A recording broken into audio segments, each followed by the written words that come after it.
apresentar, mas deixo a imagem aí da casa da vovó, onde é a sede do Renascidade, para vocês se divertirem. Obrigado. Sigam em frente. Que legal. Agora acho que eu já posso compartilhar aqui, vamos ver. Eu posso compartilhar o slide. Então, estava aqui. Então, eu só vou passar rapidamente isso que a gente já falou, né? Aqui para a gente continuar. Então, aqui é um pouco sobre as organizações, aquilo que a gente falou, né? Do mundo, que não estava mais cabendo esse modelo de gestão piramidal aqui, que você tem o CEO, o chefe, né? E um monte de diretores, todo mundo embaixo, né? Então, entra a organização orgânica e da Target Teal, que é essa empresa que criou. E aí eu estava falando, isso aqui eu falei já, né, que ele permite organizações muito mais adaptativas, focadas no propósito, com autogestão, que é um modelo sem chefe, né, onde você não tem alguém que vai dizer o que está todo mundo fazendo o tempo todo. Cada um tem a capacidade de, com base nessa clareza, transparência clara que tem, o que se tem para fazer, as pessoas sabem escolher, então, o que elas devem fazer. Não é cada um faz o que quiser, né? Tem uma clareza dos papéis, você sabe em que papéis você está e o que se espera que você faça. Então, você vai lá e faz, né? Então, é bem bacana. E aí, esses pilares, que é o que eu estava falando um pouco de cada um, dos papéis, dos círculos e das reuniões. Então, eu falei um pouquinho aqui dos papéis, contei aqui do produtor de conteúdo, o que o papel ele tem são esses 3 elementos, que é propósito, responsabilidades e artefatos, né? Aí tem alguns exemplos. Então, o propósito é aquilo que você, o que vai guiar você quando você acorda de manhã, né? Então, eu estou naquele papel, uau, eu sou o produtor de conteúdo, o que se espera que eu faça? Os melhores conteúdos sobre o futuro do trabalho no nosso blog. Então, eu vou pensar nisso o tempo todo. Como é que eu posso ter os melhores conteúdos? Então, o propósito, ele inspira. A responsabilidade já é alguma coisa mais concreta, né? Uma coisa que se espera que eu faça. Então, eu tenho que produzir conteúdos para o blog. Se eu estou nesse papel, eu combinei de fazer isso, eu vou fazer isso, né? E eu vou colocar ofertas de serviços também. E o artefato é aquilo que eu falei que limita, né? Então, só quem é produtor é que pode publicar no blog. Então, tá aí um artefato que vai restringir. É quase como se fosse a chave do carro, né? Então, se tivesse um papel de motorista, ele poderia ter a chave do carro. Então, se alguém quiser usar a chave do carro, vai ter que pedir para o papel do motorista, olha, onde é que está a chave? Posso usar? Então, tem que alinhar com ele, né? Estou vendo que tem umas perguntas. Se tiver alguma pergunta, Rê, você pode... Pois é. Eu só mandei uma mensagem para você agora para ficar de olho no tempo, porque a gente só tem mais 8 minutos. Tá bom. Beleza. Renata, não se preocupe com o tempo. Vocês fiquem à vontade. Aí eliminamos a parte do debate no final. Diminui o tempo.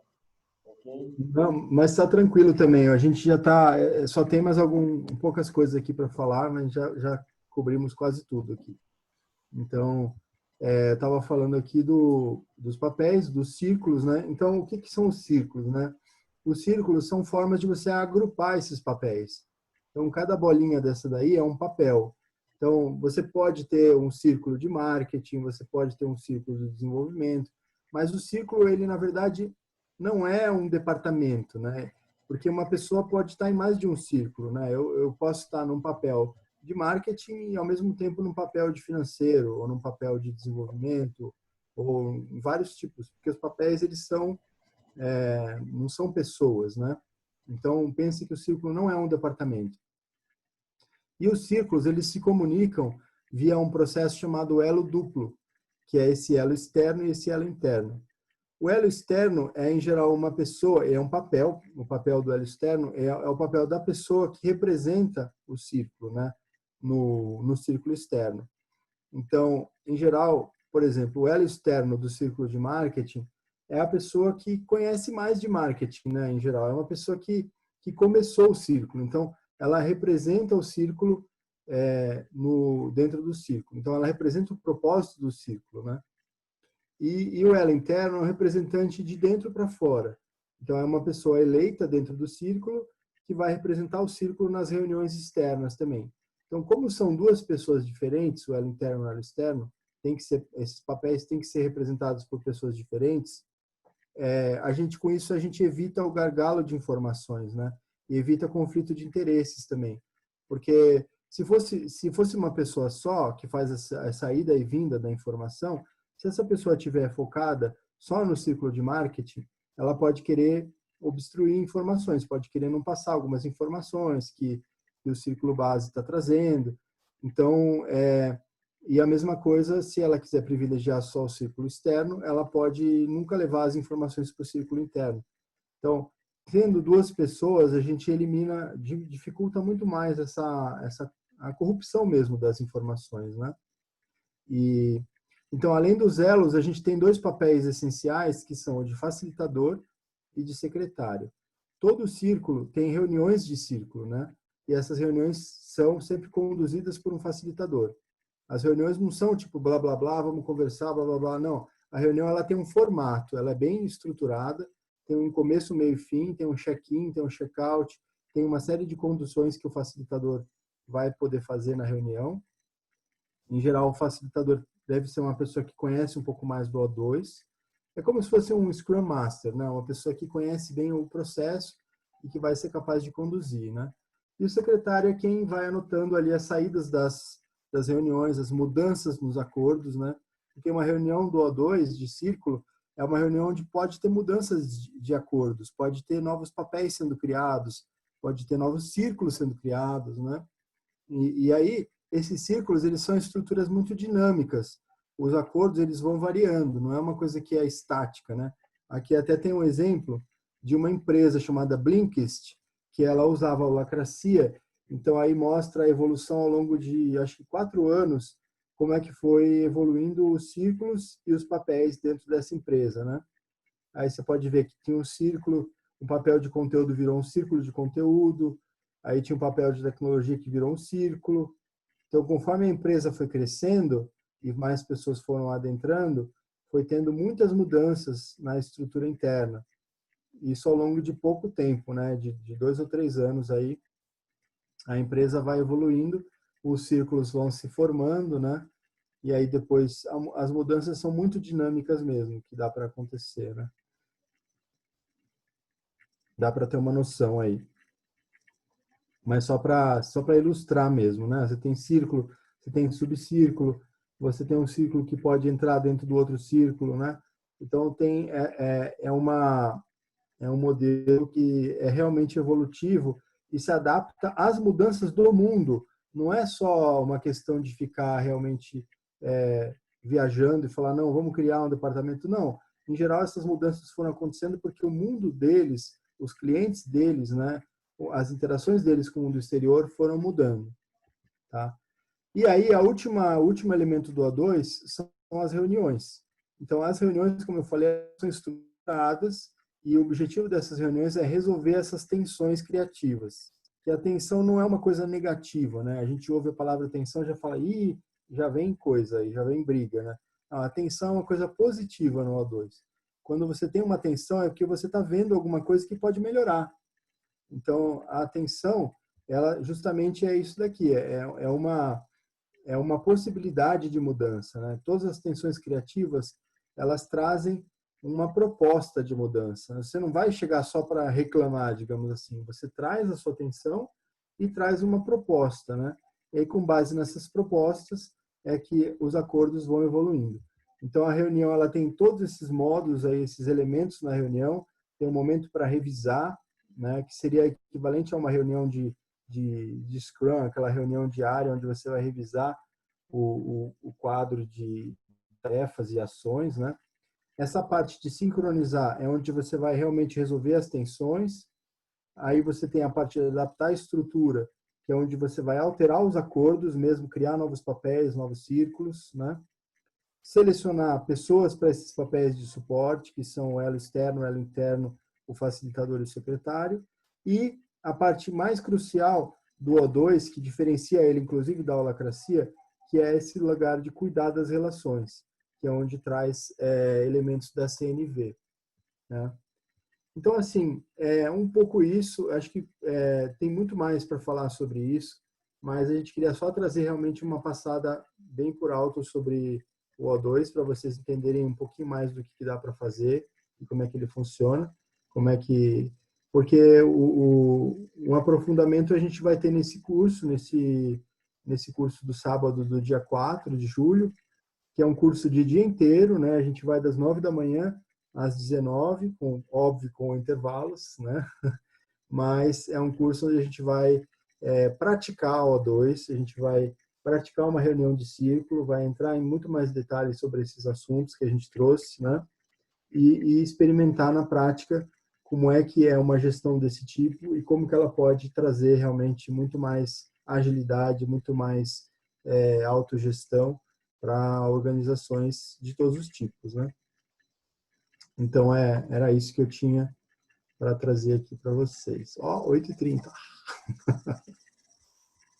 Eu quero acrescentar também duas coisas que a gente, na prática, né, que eu fui descobrindo e que me encantou muito com o O2, né? Uma é essa flexibilidade de que, tipo, a cada reunião tudo pode mudar. Isso é incrível. Isso é muito legal. Porque uma pessoa nova que chega no grupo, ela é pura diversidade isso, né? Aceitar a diferença, a diversidade. Então, a gente aceitar essa vida que chega, né? E a mudança que vem com ela é muito bonito, assim. É muito incrível ter uma governança que represente vida, a natureza, né? Que é isso que o O2 representa. E a outra coisa que assim me encanta muito no O2 é a questão do estado de presença ali, né? É o aqui e agora que importa. Tanto que tem umas regrinhas no O2 que eu adoro, que é tipo, a gente não antecipa tensão, a gente não cria papel antes do tempo. Então, só o que está vivo é que a gente trabalha no O2. A gente não fica pensando, mas daqui a pouco a gente vai precisar de um contador. Então, vamos já criar esse papel? Não, no O2 não pode. Ele só vai ser criado quando surgir a necessidade dele.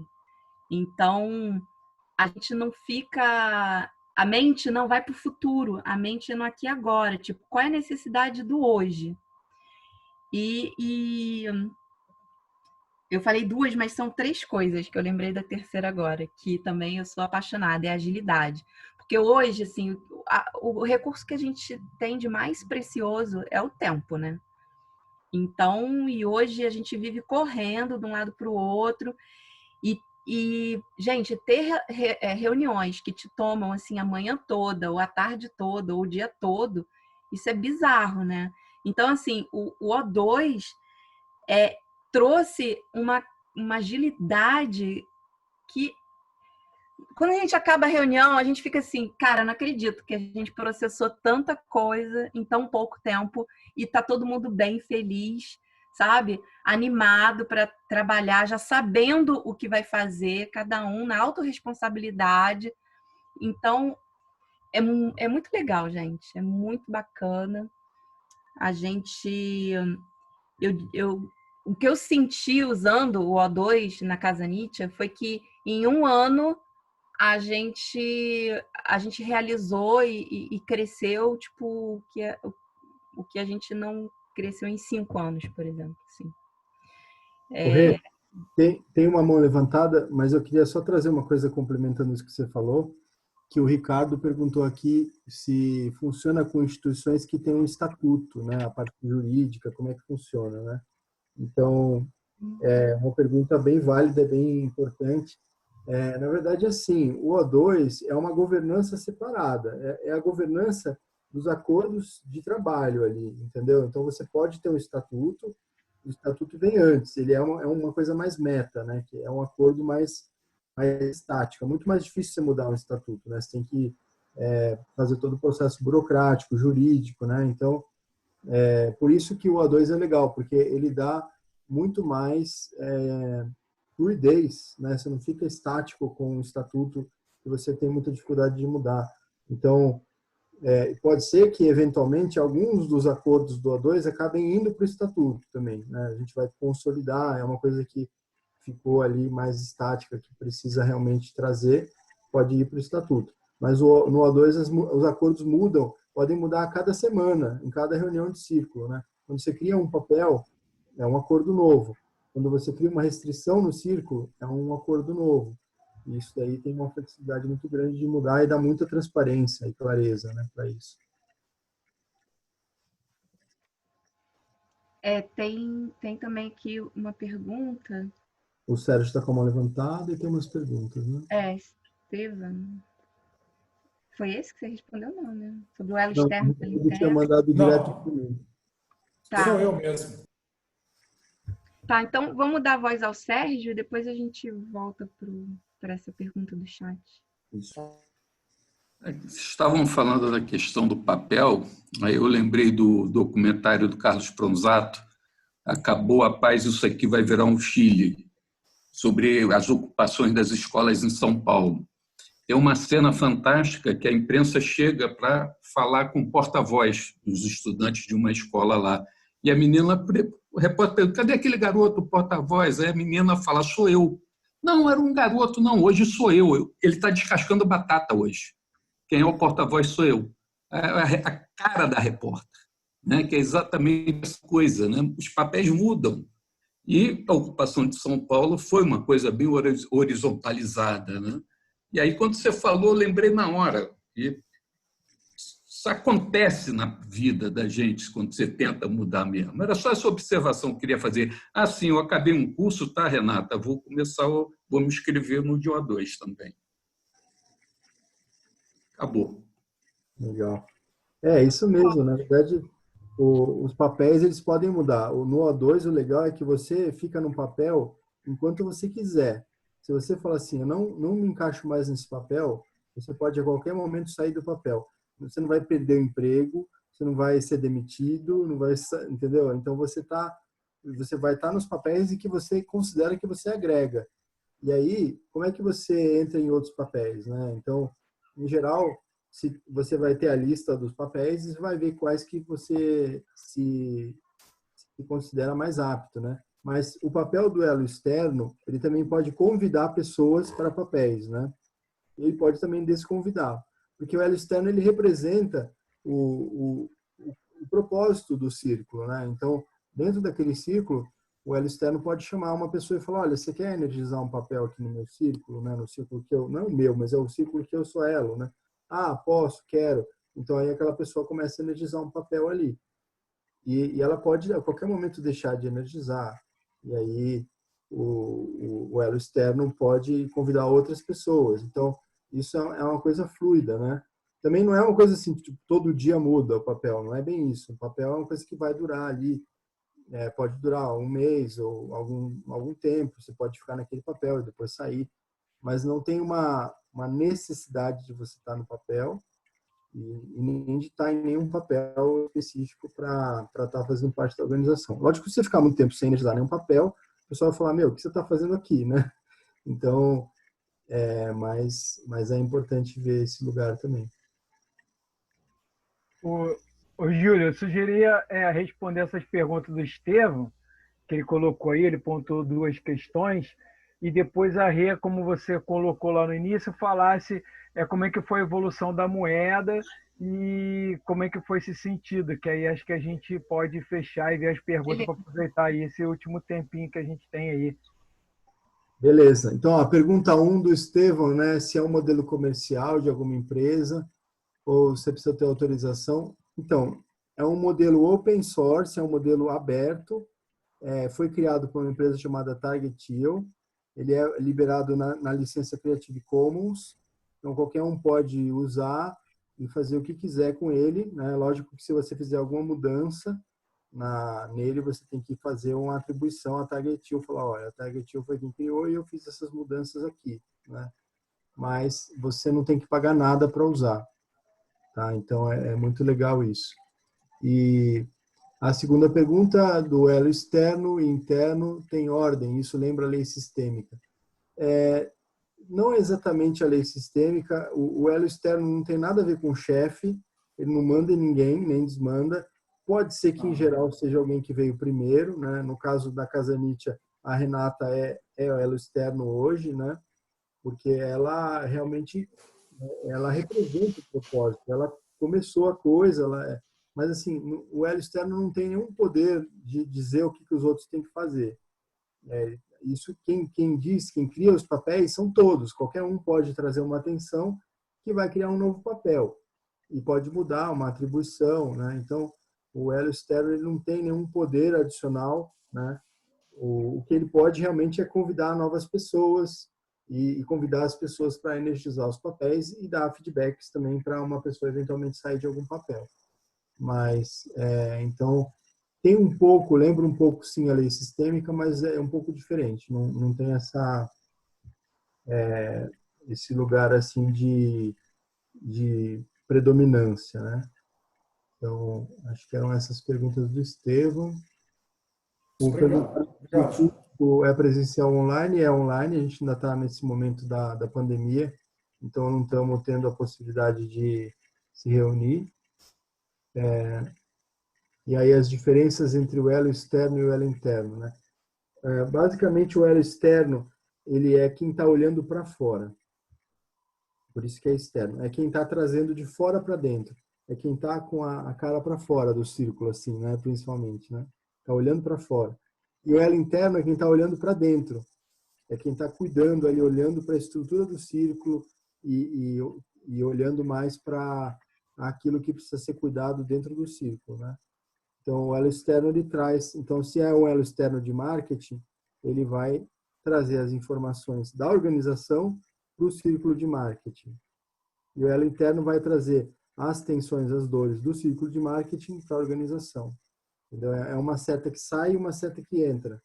Por isso que o elo externo sai e o elo interno entra. É um pouco isso. Tem o link de inscrição e acho que tinha mais alguma pergunta? Acho que não.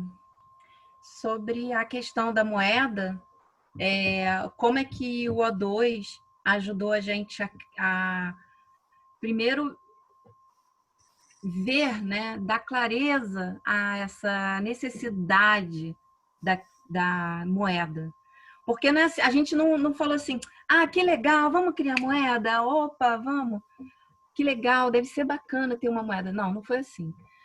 Foi de uma dor, de uma necessidade, de conflitos que estavam acontecendo dentro da casa. E que o O2 deu clareza. Porque a cada reunião a gente percebia que tinham trocas, fluxos dentro da casa que não estavam sendo claros. E a gente precisava dar clareza para isso, né? Vou dar um exemplo. A gente tinha quartos que a gente alugava na casa para hospedagem temporária.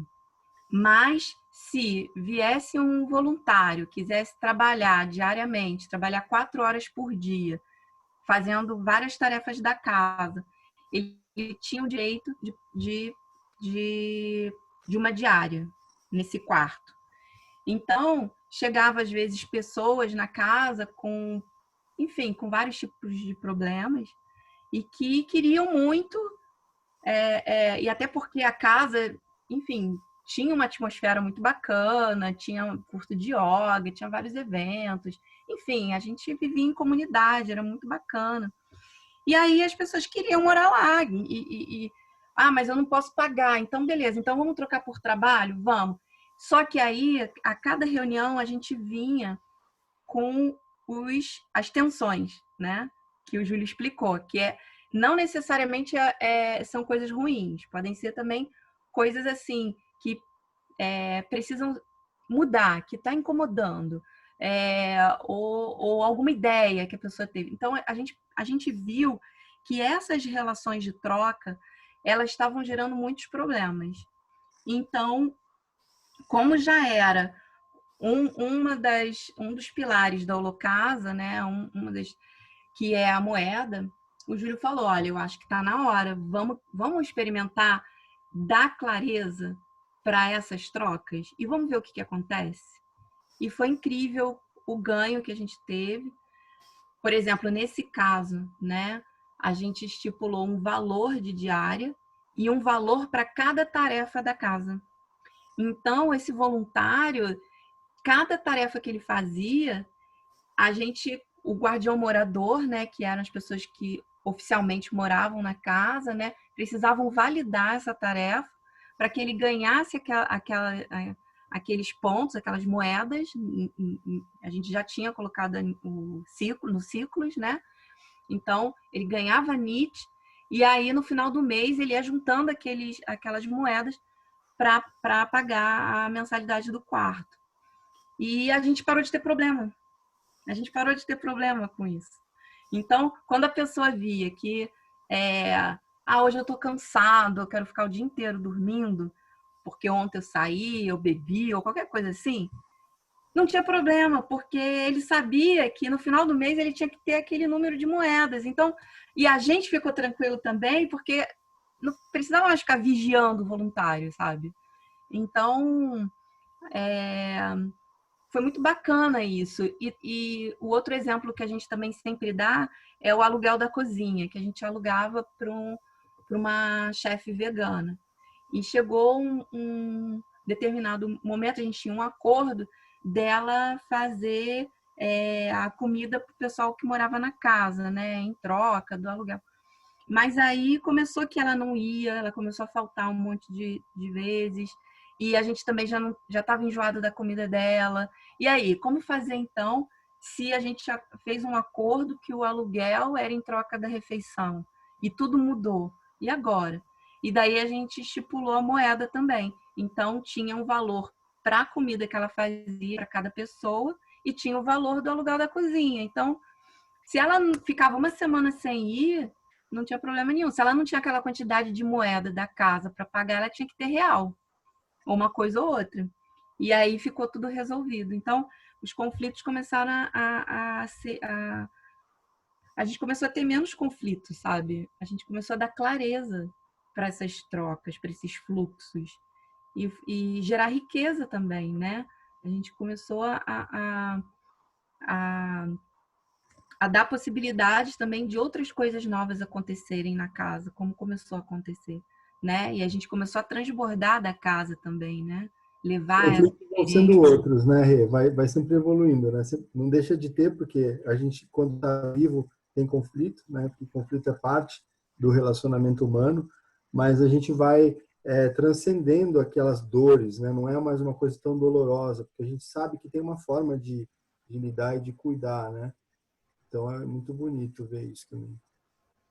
Ô, Júlio, Oi? você consegue responder essas perguntas aí que eu coloquei para você? Sim, eu estou vendo aqui. Então, tem uma pergunta aqui do Alberti, duas perguntas interessantes. O que levou os coletivos a adotar o O2 e não sociocracia? Não, a sociocracia, ela também é muito válida, tem muitos coletivos que adotam. O que a gente acha é que o O2 ele é mais simples de usar. E a sociocracia, tem vários tipos de sociocracia, tem pelo menos 3 tipos. Tem o Sociocracy for All, tem o S3 e o Sociocracy 3.0. Né? Então, tem várias variações.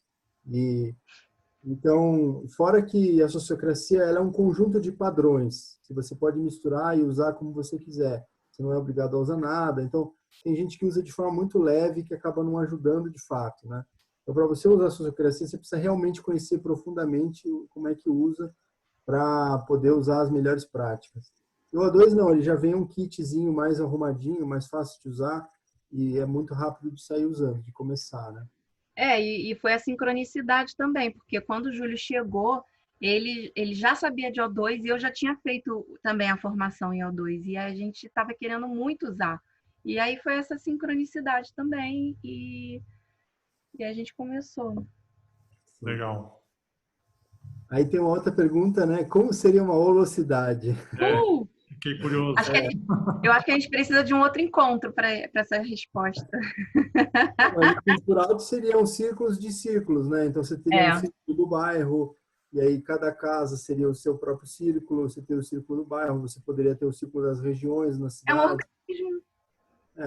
E aí você teria elos, né? Então teria a reunião dos elos das casas que se encontram no bairro, e aí são sempre 2 pessoas, né? E não é uma pessoa só, não é um representante só, não é um representante e um vice. Os 2 sempre vão na reunião. A ideia é que os 2 representam, né? Então Lógico que a gente não prototipou isso aí, não faz ideia realmente de como que isso poderia funcionar, mas na prática uma cidade não deixa de ser uma super casa, né? Então é um jeito de você expandir. O modelo é holográfico, ele funciona numa casa, então funciona também num bairro, funciona numa cidade, não tem por que não funcionar. Seria de baixo para cima, né? De pequenos coletivos para a cidade toda, ou você teria já de cara, por exemplo, de cima para baixo também? Ou o que vocês acham que seria mais orgânico, né? Não tem cima e baixo, né? Isso que é legal. Não tem. É holográfico, então assim, o que está em cima é embaixo, e assim, então Ou de dentro para fora também.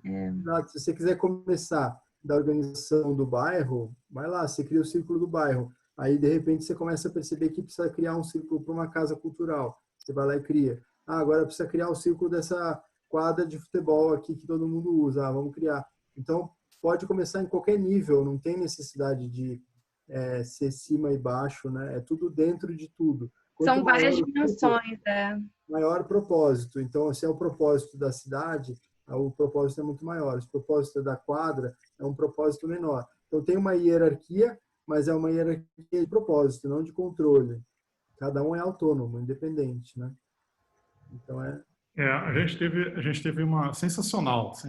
Eu virei fã do que vocês falaram. Eu já conhecia, já tínhamos falado de O2 muito por cima. Eu assisti a apresentação do The Forest na semana passada. Então, assim, são coisas novas que estão chegando para o Renacidade.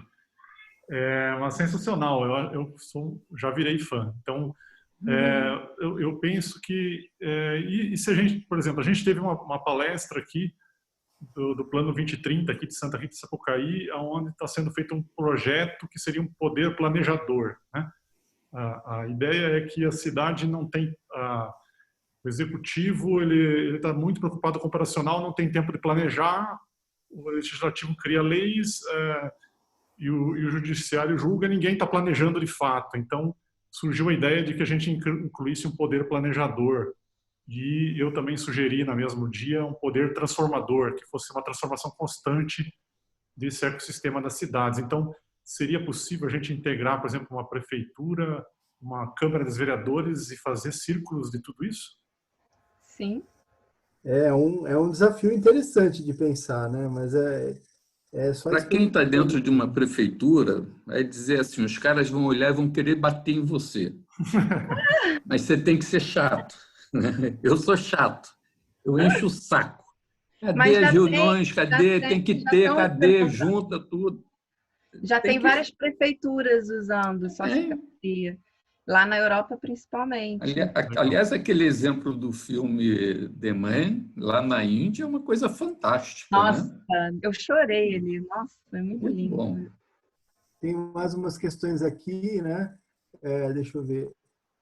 Quais os desafios que essas moedas enfrentam? Como os governos, o Banco Central enxergam uma nova moeda dessa, por acaso, chega a escalar para uma cidade inteira? Então, isso a gente aborda bastante no curso também, do design de moedas, legislação, né? Porque, assim, não tem nenhuma legislação que proíba de criar moedas complementares, desde que a moeda não queira substituir o real. E o nosso objetivo não é substituir o real, isso que é um ponto importante. A moeda complementar, ela cria uma economia complementar. Então, ela trabalha com uma abundância de pessoas que estão ali, que são capazes de trabalhar, pessoas que são capazes de fazer recursos que estão sobrando. Então, tem muita capacidade excedente sobrando, que não está sendo aproveitada por causa da escassez do dinheiro real, do fiduciário, né? Então, a moeda, quando ela tem, principalmente quando ela tem um aspecto social, assim, de ajudar a cumprir alguma coisa que está na Constituição, e que a gente não consegue cumprir porque não tem braço, não tem recurso, né? Mas é direito das pessoas, então a moeda ela adota esse aspecto social, vira uma moeda social, né? Então, ela é muito bem vista hoje. Até o Banco Central ele tem uma nota técnica lá, que ela diz que o Banco Palmas, por exemplo, que é uma das primeiras moedas complementares do Brasil, ele não é proibido. Não fala que é legal, mas não fala que não é proibido. Então, assim, ela avaliza, de certa forma, a operação das moedas complementares no Brasil. desde que, óbvio, não queira substituir o real, não queira... porque a gente continua tendo que pagar imposto em real. Mesmo se você vender uma coisa na moeda complementar, você tem que pagar o imposto em real. Se eu atender uma pessoa, se eu sou um dentista, atendo uma pessoa no meu consultório em moeda complementar, depois eu tenho que declarar o imposto com atendimento convertido para real. Então, tem uma legislação sobre isso. É muito preliminar, tem muito projeto de lei ainda, não tem legislação real ainda aprovada, porque são assuntos extremamente complexos que estão mudando muito rápido. Essa parte de blockchain, então, não dá nem para começar a falar, porque é uma coisa realmente muito, muito dinâmica, né? E o sistema legislativo, que é também, de certa forma, piramidal, que a gente sabe, né? Até para Não fazer acompanha. a declaração de renda, né? Quem investe em criptoativos, fazer a declaração de renda é uma confusão. Eu já estou numa batalha há vários anos com isso. Eu falei para eles no curso, Alberto, Maricá está estudando pagar o salário dos funcionários da prefeitura e os impostos municipais em Mumbuca. Essa coisa está sendo pensada aí para frente. É um caminho ousado, mas é muito interessante ver isso daí acontecer. Eu acho que vai ser um primeiro no mundo de você ter a possibilidade de pagar o imposto com moeda complementar. Se isso for realmente aprovado, vai ser um case mundial, uma coisa impressionante mesmo para levar para frente aí, né? Bom, então, gente. Vai dar tempo de responder tudo? Porque já são Não, 4 minutos. não, sim, acho que as perguntas que estão aí, acho que a gente pode fazer, só para o Ivan não bater na gente depois, né, não destruir nossos monitores, mas termina aí essas perguntas e aí depois a gente deixa um papo livre, mas aí quem quiser continua. E aí, quem fizer, a gente faz um agradecimento, né? Quem tiver mais perguntas, se vocês tiverem disponibilidade, a gente continua mais um tempinho aí para poder atender outras perguntas, se vocês estiverem ok. E cuidado com o que você pede, é só a gente ver a agenda e marcar lá na frente, né? Agora vocês estão com a agenda de curso aí, mas a gente está aqui em inteira disponibilidade também, tá? Então, pessoal, eu só vou pedir licença a vocês que eu começo um outro curso agora às 9h. Uma aula sobre a visão dos estrategistas chineses e americanos nessa disputa China e Índia. Caramba! O Breno Altman que vai dar essa aula hoje. Então, começa agora às 9h. Então, vou me despedir, agradecer a vocês de novo e vou fazer o dever de casa amanhã. Tá bom. E traz para a gente o conhecimento de lá também. Vamos ficar curiosos agora. Não, o curso O Mundo em que Vivemos, da Fundação Perseu Abramo. O primeiro módulo dele é a Guerra Fria, China e Índia. Aí Celso Amorim deu aula, Friori, o Giorgio Romano, a Dilma. A Dilma dá um show de história chinesa e tecnologia. Dá show. Sério? Sério. Eu assisti com uma toda palestra aquela confusão dela com Pepe Escobar. Não. Eu assisti 3 horas de vídeo dela e Pepe Escobar discutindo China. E ela ia lá na dinastia lá atrás para explicar o que estava acontecendo na frente. E aí ela dá uma aula sobre como o governo dela tratou, né? E aí Putin, Merkel, todo mundo adora a mulher, cara. Ela só não sabe falar. Mas eu fiquei assustado. E que é isso? A mulher é muito inteligente. E na área de tecnologia, ela sabe o que fala. Ela não conhece aplicativo, não é programadora, mas ela conhece tudo. Eu fiquei assim, meu Deus do céu, onde essa mulher estava escondida? É fantástico ouvir isso que você está falando. Isso é fantástico. Falou, Sérgio. Obrigadão, cara. Se tiverem curiosidade, TV 247. Vai lá e bota lá Dilma e Pepe Escobar. Aí vocês vão ter uma ideia do que é. Beleza. Beijão para todos. Um abraço. Tchau. Eu captei mais 2 perguntas aqui, que são mais técnicas aqui. Uma sobre ferramentas, né? Que ferramentas que tem para fazer a gestão do O2. Tem ferramentas. A própria ferramenta da holacracia, que chama Glassfrog, ela tem uma parte gratuita que dá para começar a usar e fazer a gestão dos círculos e papéis ali. Se você quiser fazer coisas mais avançadas, ela fica paga, né? Aí já acho que tipo $5 por pessoa. Não é uma coisa tão assim, tão alta, né? Mas se for muita gente, acaba ficando alto. E tem outras alternativas. Tem uma que chama Hola Spirit, de Holacracy Spirit, né? Hola Spirit, que é muito boa também. É recomendada pela Targetio, essa Hola Spirit. E tem mais algumas. Tem uma que a gente está experimentando, que chama, legal que a gente está usando. chama Slash Me, que inclusive é chinesa, mas ela é gratuita até 10 pessoas, então é bacana para fazer experimentos assim, né? E ela é bem rica, assim, bem completa. Então tem algumas que dá para usar para facilitar esse processo, mas a gente usou nesses quase 2 anos aí em planilha, 1 ano e meio, né? Em planilha mesmo, não precisa realmente. Tem uma planilha da Target Excel, gente. Excel. que atende perfeitamente, entendeu? Aí tem uma pergunta sobre... E Trello. E Trello, exato. Trello é fundamental. Trello e planilha. Dá de boa para funcionar. Bacana. Aí tem a ferramenta de comunicação, que é legal você ter, talvez... A gente usou o Slack no começo, mas acaba que ele é um pouco difícil de usar para pessoas que não têm aptidão ali, né? Então a gente acaba ou indo para o Telegram mesmo, ou ficar no WhatsApp mesmo. Tem uma pergunta do Antônio, se a cotação da nova moeda em real. Então, a moeda NIT, ela vale 1 para 10, né? Então, quer dizer, uma NIT vale R$10. A gente decidiu fazer essa cotação diferente, do 1 para 1, porque quando a gente criou a moeda, a NIT ela representava um serviço da casa, né? O serviço da casa era cobrado ali numa hora de R$10 do guardião, então por isso que ficou 1 para 10. E esse cálculo de 1 para 10 é muito fácil de fazer de cabeça, então as pessoas conseguem usar numa boa, é só mudar uma vírgula de lugar.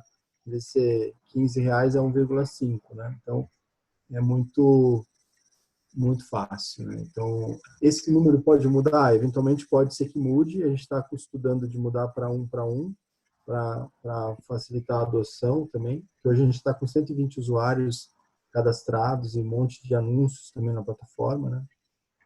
Então... É porque a gente agora está vendo, porque mudou, né, todo o cenário, não tem mais a casa, tudo era lastreado pelos serviços da casa, e agora não tem mais a casa. Então, e ela está muito mais popular também agora, tem pessoas querendo ir para outras cidades. Então, a gente quer tornar a ferramenta o mais inclusiva possível, sabe? Qualquer pessoa, que ela seja o mais fácil possível. Então, a relação de 1 para 1 é o ideal, a gente está vendo como vai agora estar fazendo isso, né? A gente está estudando dentro da plataforma para mudar. Aí tem uma pergunta... Oi? Ela é baseada em alguma tecnologia, blockchain, ou ela é uma moeda virtual que não existe como tecnologia? É uma moeda complementar usando essa plataforma chamada Cyclos, ela não é blockchain, ela usa banco de dados tradicional, mas foi o que a gente usou também com o recurso que a gente tinha. Tem uma intenção de migrar ela para uma plataforma chamada Holochain, que eu falei que eu conheço pouco, mas a gente não tinha recurso, então a gente preferiu ir numa plataforma que... O legal do Cyclos é que ele já tem um aplicativo móvel para celular, tem um site que funciona bem, permite ter um marketplace, então tem uma série de funções que a gente precisava, e desenvolver isso do zero ia dar muito trabalho em blockchain, né? Então, por isso que foi feita essa escolha. Mas tem uma intenção agora, a gente está tendo um pouco mais de recursos, de começar essa plataforma, ou se fazer parceria com alguma plataforma que já existe, né? Então, estamos nesse caminho. Tem uma pergunta interessantíssima do Alexandre, aliás, salve Alexandre. Alexandre é parceiro também nosso, né? Sempre junto aí na Holocasa e nos grupos, né? Ele perguntou se, porque no modelo que ele conhece da Holocasa tem um token adicional, né? A gente falava de vários tokens. Então tinha um token de valor, né? E a gente tem um token de reconhecimento também, que é o que a gente chama de selo. né? Que o selo, ele serve para reconhecer as contribuições das pessoas que não são financeiras. Então, por exemplo, digamos que eu sei muito sobre holochain, e aí as pessoas querem reconhecer isso em mim. Então, elas podem me dar um selo, dizendo assim, eu reconheço que o Júlio sabe muito holochain, e esse selo é meu e eu não vou perder nunca ele. Às vezes pode ter uma inspiração, pode ter condições para perder também, mas em geral, individual, ele é não fungível, né, que a gente fala, não é uma coisa que você pode misturar junto com os outros selos ali e se perder. Ele é meu, ele é individual, ele já não é transferível também, né? Então, é um tipo de token que a gente usa também. A gente usa uma tecnologia para isso chamada Open Badges, da Mozilla, para criar esses selos. Por exemplo, se você é um guardião da Casa Nietzsche, você tem um selo de guardião, que tem lá o que se espera também que você faça. Então, os selos acabam fazendo parte também da governança, né? A gente tinha até um papel que a gente chamava de celeiro, que é o papel de quem estava responsável por manter uma lista organizada dos selos que existem e como é que faz para você obter esses selos, né? E tem até um aplicativo para celular que você pode ver os selos também das pessoas e reconhecer esses selos aí pelo aplicativo, né? Hoje a gente, dentro da plataforma do Ciclos, a gente está fazendo de forma manual, né, o selo de semeador. Porque se você entra lá, cadastra 3 produtos ou serviços, você ganha esse selo. Mas como não tem a plataforma, enfim, não tem tantos recursos, a gente está tendo que fazer isso manualmente. Não é integrada ainda, né? Se a gente tivesse essa integração funcionando, uma plataforma unificada, a gente já poderia ter isso tudo automatizado, mas por enquanto ainda tem algumas coisas manuais. Esses selos têm alguma coisa a ver com reconhecimento, assim, no sentido de voz, assim, de política? Que alguém perguntou aí sobre cidade, né? Esse tipo de selo, ele poderia ser usado dessa forma? Você acha que é válido esse raciocínio?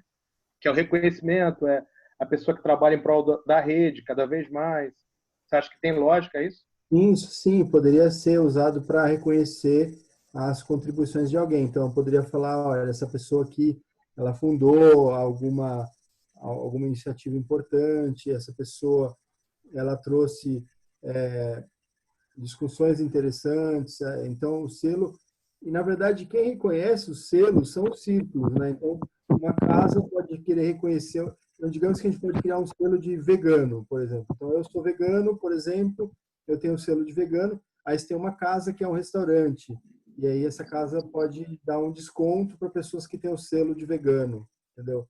E que são reconhecidas por mais de 10 pessoas. Você pode ter isso, pode medir o nível do selo, né? E quantas pessoas reconhecem aquele selo.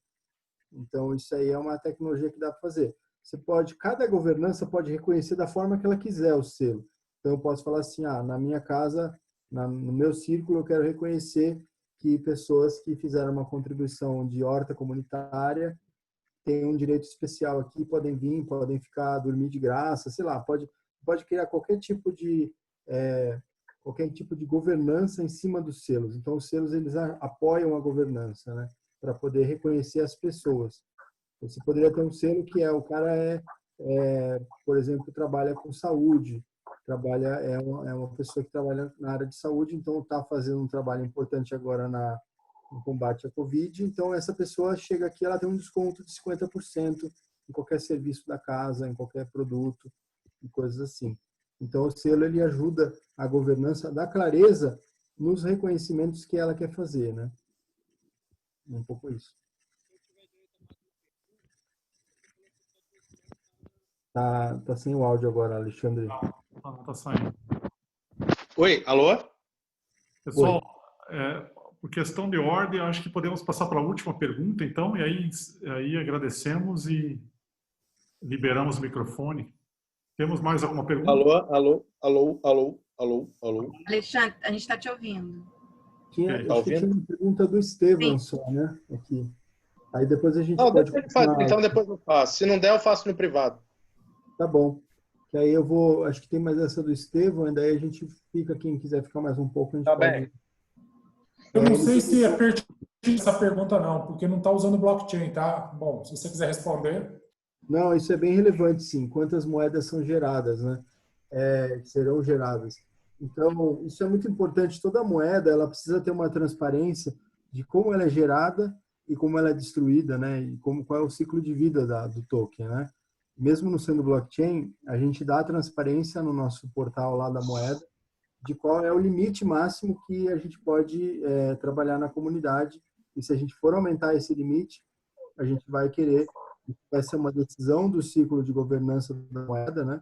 E isso também pode impactar a comunidade em termos de confiança, porque moeda é confiança. Se as pessoas não confiam, a moeda não vale nada, ninguém vai querer usar. Então, a gente inicialmente criou ali um limite de crédito para casa de R$100 mil, que seriam 10 mil NIT, né? Que é um valor que a gente considerou historicamente relacionado com o que a casa já fez no bairro, nos vários eventos, a horta comunitária, o evento do Festival Desapeg, se a quantidade de pessoas que já passaram pela casa ao longo desses 12 anos, né? Então, a gente trabalhou com esse limite de R$100 mil, mesmo não tendo um lastro bancário para isso, um lastro em reais. Então, a moeda não tem, hoje ela não tem lastro, mesmo porque você não pode converter NIT para real. Isso não é parte do sistema. Então, tem que trabalhar só com NIT. É uma moeda complementar, ela não é uma moeda que se converte na fiduciária, né? Então, a gente dá essa transparência, todo mês a gente tenta trazer ali uma atualização dos saldos, né, do saldo máximo da casa e como é que está esse limite de crédito. Então, isso é bem importante, no blockchain é bem importante dar essa clareza. Legal, ou seja, ela vale o que a comunidade valoriza, o que a comunidade produzir. Isso. Se de repente a gente tem lá, começa a ter 1.000, 2.000 pessoas participando da moeda, e aí esses R$100 mil passam a ser insuficientes, aí a gente pode aumentar esse limite e vai ser natural e ninguém vai achar ruim, porque a gente está gerando mais limite para aumentar o fluxo que está pedindo isso, né? Mas se a gente pega, de repente, dobra o limite sem ter justificativa para isso, as pessoas podem pular fora e falar, opa, eles estão criando dinheiro aí para se beneficiar, entendeu? Então, toda essa transparência, ela faz parte de ter uma boa gestão da moeda, né?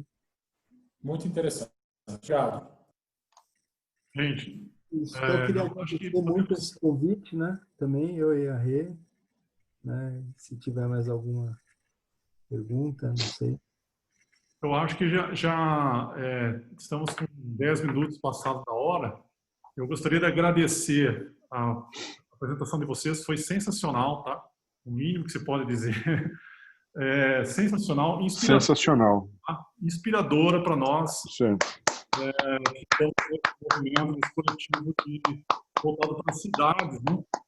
O Renacidade ganhou muito hoje, né? Ganhou muito com essa troca. A gente está escolhendo o caminho agora, né? Estamos escolhendo o caminho. Nós temos o Papo Sem Crise, temos reuniões que são feitas presencial, nascemos do Hacktown do ano passado, da questão de não ficar só no Hacktown, porque o Hacktown dá uma ressaca danada, né? Depois que acaba, e a gente queria fazer mais, então surgiu o Renacidade para continuar o Hacktown, digamos assim, transformar a cidade e poder fazer com que os projetos de tecnologia eles integrem melhor as outras dimensões, né? E uma das coisas que eu estou trabalhando é nesse sentido. Tudo que eu discuto no Renacidade, eu tento trazer para os projetos de tecnologia que eu toco como pesquisador na universidade, né?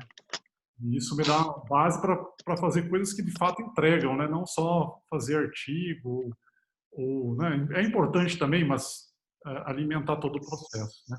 Mas assim, eu acho que foi sensacional, sensacional. Não tenho mais o que dizer, não sei isso. Jorge, você quer falar alguma coisa? Não, é só colaborar, exatamente isso aí, né? E acho que a gente vai unindo, né, esses círculos externos, né, e vai fortalecendo e vai crescendo, né? Semana que vem, né, para quem já está presente aí, a gente vai ter o caso lá de Maricá, que o secretário vai falar dessas coisas, então já estão todos convidados, né? Ele vai falar da história, vai falar das coisas e vai falar desses novos planos, né? Então eu acho que vai ser legal, né, para quem vê sentido nisso, né? E como o Alberto falou, a gente integrou essas redes dentro do NIT com Renacidade, né? A gente já vinha aí através de mim e do Sérgio, mas acho que agora fez o merge, né? Fez a sinapse final e a gente vai criando junto e gratidão.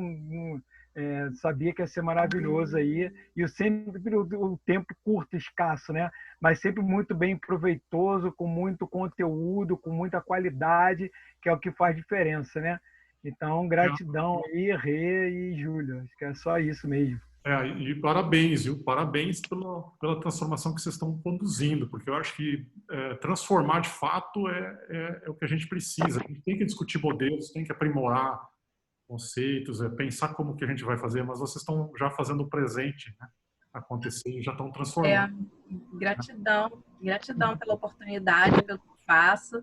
E eu acho que assim, o que o O2 me trouxe é realmente isso que você falou. Dá para fazer, dá para botar a mão na massa e ir construindo, mas fazendo, né? E em vez de ficar muito, que é o nosso padrão, né? De ficar no mental só planejando e esperando o momento certo de colocar na prática, né? Mas muita coisa a gente descobre fazendo. Os arrais, eles vêm com a mão na massa. Então, é mente, coração e mãos alinhados ao mesmo tempo, né? E o O2, ele traz isso, sabe?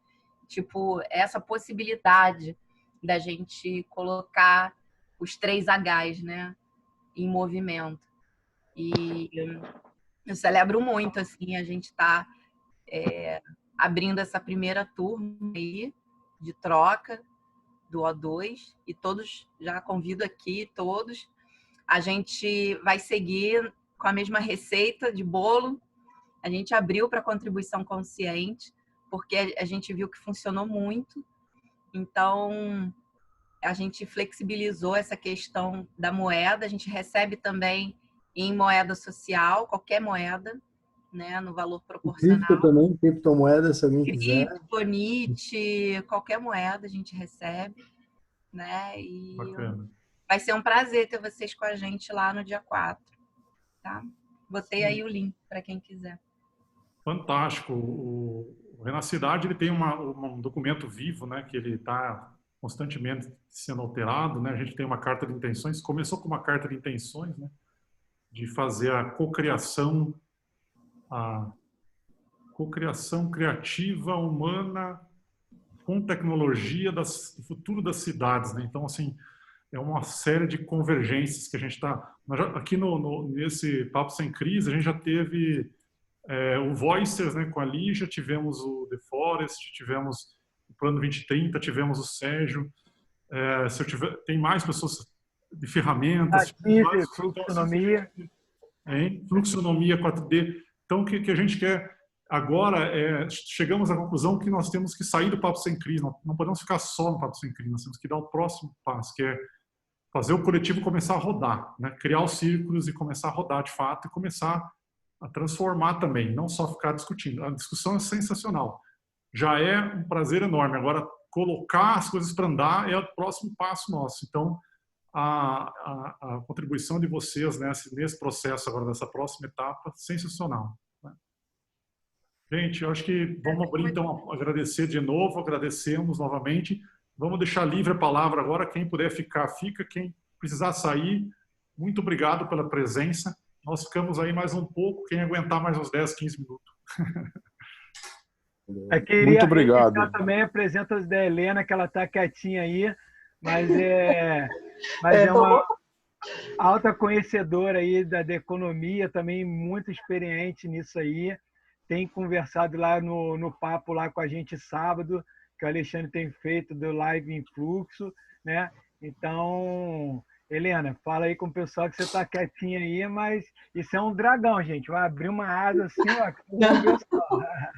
Não, olá, boa noite. Obrigado, parabéns para o Júlio, né, colega fluxonomista. A gente já teve a oportunidade de conversar em outras ocasiões, ele já tinha falado um pouco dessa questão da holocasa, da holochain, ele deu uma aula brilhante para a gente, né, a respeito de blockchain. Né? Assim, é muita informação, é uma iniciativa fantástica, ele já tinha comentado, inclusive, Mas, assim, eu fico com eu tenho muitas questões, né? Principalmente você, por exemplo, falou a respeito de regularização aí da moeda social, que existe legislação.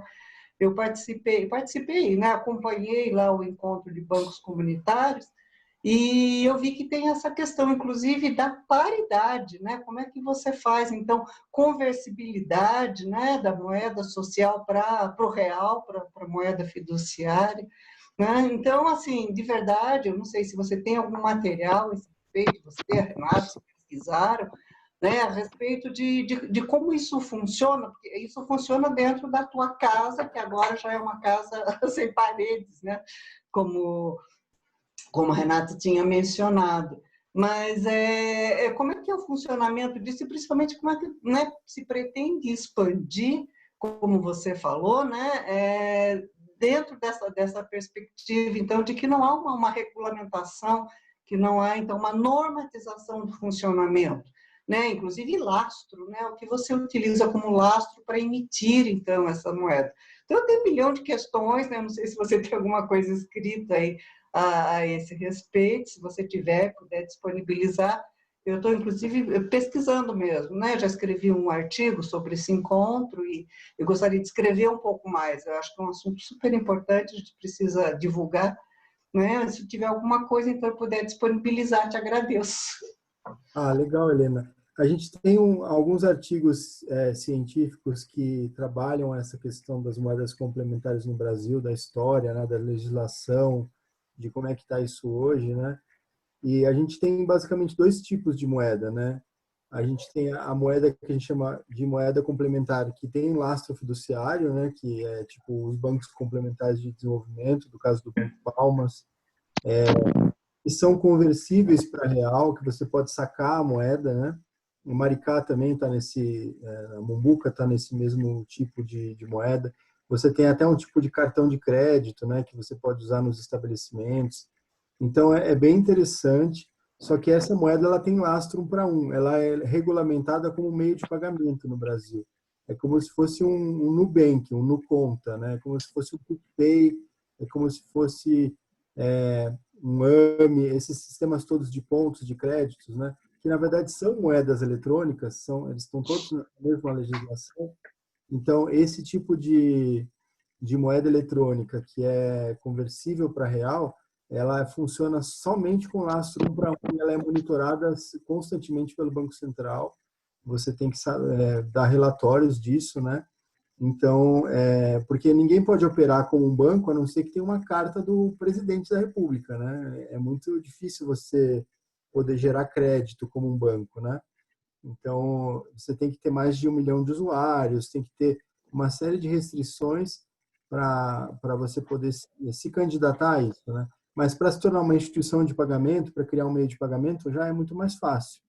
Então, o próprio sistema do Banco Palmas, que é o e-dinheiro, ele tem uma plataforma que permite qualquer comunidade criar sua própria moeda digital ali dentro, né? E a gente pretende trabalhar no futuro da moeda NIT com 2 moedas, uma com lastro fiduciário e a outra como crédito mútuo, que é esse modelo que a gente está trabalhando hoje. Porque o NIT, a moeda é um crédito mútuo hoje, né? Ou seja, as pessoas ficam negativas e outras ficam positivas, não existe nenhuma moeda circulando. Ela não é uma moeda, ela é crédito, é um sistema de crédito. São saldos, né? Então, é um sistema de regulamentar a troca, né? De dar transparência para as trocas, né? E ter inclusive, a gente usa a moeda fiduciária como unidade de medida ainda. A gente não usa, a NIT nunca tem a pretensão de se tornar uma unidade de medida, né? Então, precisa de um dinheiro fiduciário, que a gente chama de moeda Yang, né? Que é para servir de lastro mesmo, para servir de referência, né? Então, por isso que é uma moeda complementar, né? E no curso a gente tem esses artigos, tem algumas leis, projetos de leis e leis que a gente cita, eu posso te passar também depois. É interessante. Obrigada, eu não quero me estender também, mas eu entendo sim, tenho bastante sede, né, desse tipo de informação, porque o que eu tenho buscado aqui é bastante desatualizado, né? 2008, 2010, aqueles encontros do Banco Central sobre microfinanças, que fala também, acaba esbarrando aí na questão da moeda social, mas são coisas muito antigas, então tem interesse sim, Júlia, bastante até. É porque Tá tem bom? vários tipos de moeda social. Às vezes a gente foca, não sei, a maior parte das pessoas acha que a moeda social é o Banco Palmas, por exemplo, só aquele modelo, mas não, tem diversos modelos que existem. E o crédito mútuo, ele não precisa ser, não tem lei para, né, validar. Qualquer pessoa pode fazer. Tanto que a gente até diz que o curso, né, é um curso de empoderamento, porque assim como os bancos criam moeda, a gente também pode criar. Então, uma moeda nova no curso, né? Todo curso a gente cria uma moeda nova. A gente cria moeda para o curso, a gente cria comunidade, banco. Então, assim, é uma parada assim que é uma mudança de mindset mesmo, né? Porque a gente tem medo, tem pessoas que acham que isso é contra a lei, e não é. A gente pode fazer isso, e a gente deve fazer isso. É como se a gente estivesse plantando uma agrofloresta na economia. Quanto mais moeda, mais rico vai ser o nosso sistema econômico. Então, Deixa de ter uma monocultura de moeda, né? Que se só tem uma moeda, é uma monocultura, é muito mais frágil, né? Toda floresta que só tem uma monocultura, qualquer crise que vem, ela se destrói inteira. Então, a policultura de moedas também é saudável para a economia. Okay. Alexandre, ia fazer uma pergunta para a gente encerrar aí? Eu ia falar. Tá baixo. Ficou mudo. Ficou baixo. Oi, tá ouvindo? Sim. Agora sim. Sim. Eu ia perguntar se aquela ideia de fazer um círculo sobre governança de token, não só os tokens que já existem, mas os novos que virão, se isso é uma ideia válida, se pode botar em prática, porque eu acho que ia ajudar bastante. Pelo menos é uma demanda que eu vejo que está sendo um pouco geral, essa coisa da governança do token, e não só isso, os algoritmos de validação também. Fantástico. Então, a gente está nessa seara agora, Alexandre, de criar mesmo uma espécie de protocolo, né, que vai permitir a gente comunicar as várias moedas que tem hoje. O Brasil tem mais de 300 moedas complementares. Aliás, dizem que o Brasil é o país do mundo que mais tem moedas complementares, né? É muito interessante. Então, assim, a gente pensou em criar um protocolo que permita dar transparência de uma moeda para outra, para que uma moeda possa escolher se ela quer ou não se comunicar com uma terceira moeda, entendeu? Então, a gente quer criar e também criar isso de forma aberta, um protocolo aberto, como os protocolos da internet, né, tipo o IP, o TCP, um protocolo de comunicação de moedas. E aí a gente vai implementar uma versão open source, algum sistema, talvez até em blockchain, talvez usando alguma tecnologia que já exista, mas para poder fazer essas trocas entre as moedas. Isso que é o que a gente está buscando agora. Para isso vai precisar dessa governança entre tokens aí, né? De ter essa clareza de como é que é a governança de um, de outro, como é que se cria aquela moeda, como é que é o lastro, se tem lastro, se não tem, quem que tem direito de criar. Então, tudo isso tem que estar muito claro antes de você poder confiar na moeda, né? Porque a transparência, ela gera confiança. Esse é um ciclo que ou eu vou criar ou eu vou participar, porque eu já estou com essa demanda batendo na porta. Principalmente quando não há... Tá muito baixo, Alexandre, de novo. Provavelmente você está segurando o telefone no microfone. Não sei se... sei. Agora melhorou? Sem querer, você deve ter segurado, botado a mão e tampado o microfone. Não, porque essa já é uma demanda que já chegou, bateu na porta, e principalmente dos tokens que não são lastreados em real, esses tokens que precisam de uma comunidade para que eles sejam... o algoritmo de validação é a comunidade, né? Então, essas provas de validação, que são participativas da comunidade, isso faz parte também da governança do token novo a ser criado, né? Um token vai resolver um problema de um segmento ou de um território, mas ele precisa dos stakeholders num sistema de confiança para ele ter essa validação.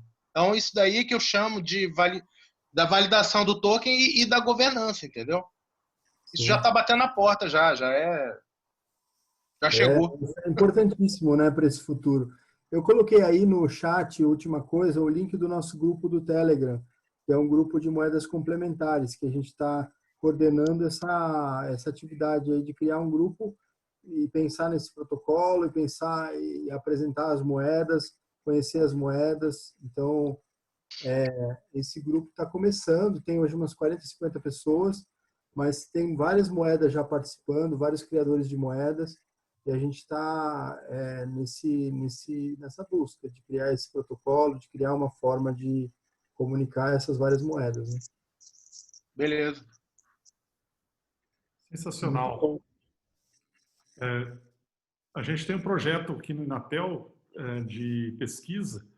Nós estamos desenvolvendo usando IOTA. A gente estamos fazendo uma monetização de uma horta. E ela não era para ser comunitária, mas agora o meu aluno, de tanto ouvir falar de coletivos, ele resolveu mudar o projeto de tese de mestrado para uma horta comunitária, onde vai ter uma carteira da horta e aí você tem pessoas que vão pagar uma espécie de hortaflix mensal e fazer a coisa girar, é a pessoa que cuida da horta. Nós estamos fazendo protótipo com Raspberry. Se é feito nessa tecnologia IOTA, pode ser a IORTA, né? Pois é, boa ideia. Vou até anotar depois. IORTA. Eu conheço a IOTA, é bem bacana mesmo. É um sistema perfeitamente distribuído, né? Mesh, né? Então você não tem nó central, você tem um consenso que vai se alastrando pela rede, é bem interessante. O Holochain é muito parecido em alguns aspectos com o IOTA também, mas ele ainda consegue ser um pouco mais distribuído ainda do que a IOTA em alguns aspectos. Né? Bacana. Muito bom. Pessoal, acho que já deu o horário. Vamos agradecer então, porque todo mundo já está chegando no limite aí. Agradeço então o Júlio e a Renata pela brilhante apresentação, a presença de todo mundo, os comentários foram riquíssimos. E por hoje é isso, então. Um abraço para todo mundo. Seguimos aí pelas redes, né? WhatsApp, Telegram. Semana que vem, temos aí o papo, não percam, né? Para a gente estar junto. E pode deixar que a gente vai fazer o dever de casa. Amanhã também eu vou fazer meu dever de casa. Já vou fazer a inscrição já do O2 e vamos embora, vamos com tudo. Só mais um convite, já que você falou da horta, Antônio. Eu coloquei um link aí do Eventbrite. Esse convite é para amanhã, vai ter um evento, uma live com o pessoal do Gaia.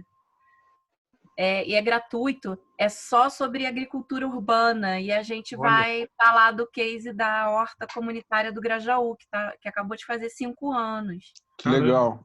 Vai ser amanhã, às 19 horas. Vai ser bem bacana. Vou fazer um esforço para participar. É o pessoal da Teoria U, não sei se vocês legal. conhecem. Sim. Massa. Alguém pode... Ô, Jorge, você pode copiar isso? Não sei por que coloca no grupo. Porque eu tenho medo... O Alberto está gravando. Não, o Alberto está gravando e ele grava o chat. Aí a gente pega. Aí bota. Vai editar aqui vamos editar tudo que nós conseguimos gravar e aí eu subo no WhatsApp do Renacidade o chat, o áudio e o vídeo vai para o YouTube, tá?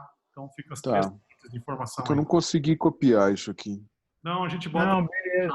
Eu posso mandar para o Jorge os links também, lá pro WhatsApp. Tá. Aí beleza. manda para vocês. Aí, Júlio, depois manda o material também que a gente publica lá junto, se não tiver problema. Tá bom. Aí bota os contatos no final, bota lá os links.